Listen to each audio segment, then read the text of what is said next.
Nosotros, dentro de operaciones unitarias, a nosotros lo que nos interesa de los sistemas de aireación no es en sí el diseño del sistema de aireación, sino va a ser el compresor. Eso es lo que nosotros nos especializamos en operaciones unitarias. Entonces, como habíamos visto, dentro del análisis del compresor es necesario determinar qué cantidad de potencia yo consumo. O en otras palabras, estoy estudiando la energía que consume nuestro compresor. Y a partir de este conocimiento poder afectar las condiciones o las variables de operación para poder conseguir un consumo mínimo de energía. Este es el propósito de estudiar este tipo de operaciones. ¿Ya? Entonces, ¿qué es lo que vamos a ver el día de hoy? Vamos a ver las variables que afectan justamente al consumo de energía. ¿Ya? Entonces, estas variables nos vamos a enfocar netamente al proceso de compresión. No estoy hablando del sistema de tratamiento o del tanque de lodos. No estoy hablando de eso. Estoy hablando de las variables que pueden afectar a la compresión, es decir, las variables del aire a la entrada o las variables del aire a la salida. ¿Ya? Entonces, a ver, una vez que ha quedado claro esto, no es una presión específica, sino es el delta P, es decir, la variación de presiones. Esto de cajón obviamente va a afectar el consumo de energía. Si es que yo quiero un delta P alto, un delta P grande, obviamente me va a consumir mayor energía o mayor consumo de potencia. Esto es claro. Entonces, esto es uno de los factores. Ahora, ya hemos visto esta variable que se podría llamar la variable de salida, acá, o el aire, que influye en el aire de salida. Ahora, veamos qué es lo que ocurre con otras variables en cambio a la entrada. Para esta explicación necesito que tomen en cuenta el ejemplo que está dibujado en azul. Este ejemplo de aquí necesito que tomen en cuenta. Este es el ejemplo A. Ahora, dentro de este mismo ejemplo A, pongamos un ejemplo B o una situación B. Imaginémonos que la temperatura de A es mayor a la temperatura de B. Entonces, ¿qué ocurre en un gas cuando tiene mayor temperatura, chicos? Se expande, ¿no es cierto? Entonces, ¿qué creen que ocurre con el volumen de uno? Volumen de B va a ser mayor. Pongamos aquí uno, me invento, ¿no? 1.5 metros cúbicos. Un kilogramo. Esto tiene una temperatura B. Ahora, este gas que ocupa mayor volumen porque tiene una temperatura más alta, nuevamente se somete a un proceso de compresión. Y el objetivo de este sistema de compresión es obtener el mismo o la misma relación de volúmenes anterior. Es decir, el objetivo de esta compresión es obtener 0,5 metros cúbicos. ¿Qué creen que sucede con el trabajo que consume el compresor del ejemplo B con respecto al ejemplo A? O en otras palabras, ¿cuál creen que consume más trabajo? El B. ¿Por qué? Tiene que comprimir una mayor cantidad de volumen. Entonces, obviamente, el trabajo en B va a ser mayor que el trabajo en A. Entonces, en función de esta explicación, díganme ustedes mismos, ¿cuáles serían entonces, o cuál sería una de las propiedades que más influye en el consumo de energía a la entrada del compresor? Sería la temperatura del aire. Esta es una variable muy, pero muy importante. ¿Ya? Si nosotros tenemos una temperatura más alta en la entrada del compresor, el compresor va a consumir más trabajo. ¿Por qué?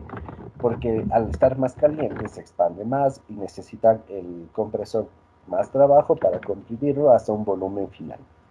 ¿De acuerdo? Entonces, esta ha sido la principal variable. Ahora, hay otra variable que es bastante importante, que es el porcentaje de humedad. Con ustedes ya hablamos acerca de lo que es el aire húmedo, ¿no es cierto?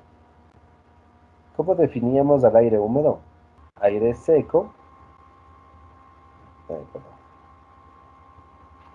lo habíamos definido como aire seco más el vapor de agua, ¿no es cierto? Entonces, de cajón aquí ya se aprecia que al tener una presencia de agua, el aire seco, el consumo de trabajo en el compresor va a ser mayor. Entonces, este consumo de trabajo va a ser debido a la presencia de vapor de agua, ¿ya? Que va a influenciar en el consumo de potencia, ¿no? Esto se ve claramente. Ahora, aparte de este consumo de potencia debido al agua presente, lo que vamos a tener también es que, que si es que existe humedad en el aire que estoy comprimiendo, pongamos un ejemplo, pongamos un compresor centrífugo, más o menos tiene esta forma. El rato que entra aire con humedad, puede ser que, o mejor dicho, como las gotas de agua son más pesadas, son más grandes que las del aire, se queden entre los álabes o se estacionen en las partes móviles del compresor. ¿Qué sucede si es que yo le dejo agua en presencia de oxígeno y un metal? Correcto, se da la oxidación. Entonces, esta presencia de agua también va a afectar en la parte mecánica, que sería la oxidación de los componentes móviles, o la oxidación en otras palabras, de los álabes del compresor, ¿no? Entonces, a nosotros no nos interesa esta humedad. Para aquello, para controlar esto, lo que se hace es, se coloca filtros que absorban justamente esta humedad. Entonces, el compresor está aquí. Obviamente les voy a hacer un esquema, pero en la práctica los compresores ya vienen dentro de su propia estructura, ¿no? Antes de que entre el aire al compresor, se coloca aquí un filtro o un desecante. Y con eso, aquí tenemos aire húmedo, aquí vamos a tener aire seco y aquí vamos a tener un cierto porcentaje de humedad. Así se controla este porcentaje de humedad que se tiene. Hasta el momento hemos estado hablando únicamente de aire, ¿no es cierto? Hemos estado enfocándonos al aire. Hemos estado diciendo que, de hecho, voy a cambiarme de hoja, por favor. Hemos estado diciendo, de hecho, que el aire, a ver, que el aire es el que va, la principal fuente de oxígeno para nuestro tratamiento biológico, ¿no es cierto? Ahora, cuando nosotros analicemos ya tratamiento biológico en sí, porque ese es el objetivo, ¿no? O sea, adquirir el conocimiento para los sistemas de compresión del tratamiento biológico. Habíamos visto que la opción era esta. Nosotros aquí tenemos el compresor y este aire, que es el que contiene el oxígeno, se va a distribuir a lo largo de toda una piscina. Pero vimos que esta piscina se tenía que distribuir de una forma homogénea, o en la piscina se tiene que distribuir de una forma homogénea el aire. Entonces, para esto, déjenme lo hago a nivel gráfico.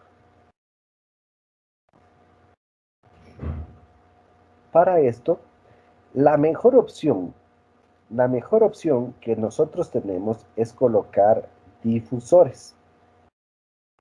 ¿Ya? Estos círculos que estoy marcando son difusores. Un difusor no es nada más que una placa perforada. Ya lo voy a hacer a la derecha para que lo vean. Entonces, un difusor no es nada más que una placa perforada, como una ducha. ¿Ya? Entonces, el rato que nosotros ya sabemos cuál es el consumo de potencia, nosotros ahora lo que tenemos que conocer, o bueno, que tenemos que determinar a partir de esto, va a ser la presión con la que debe salir el aire por estos difusores.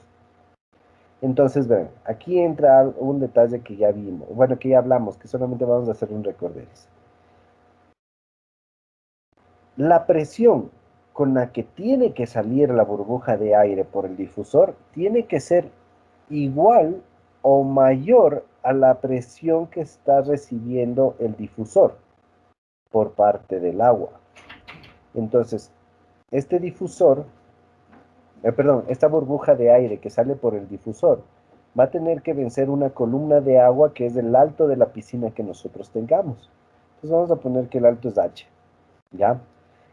Y si es que esta piscina es abierta, obviamente también vamos a tener la acción de la presión atmosférica. Entonces, si queremos saber a grosso modo cuál es la presión con la que tiene que salir el aire por los difusores, tenemos que calcular la presión en el punto más bajo, que sería este de aquí.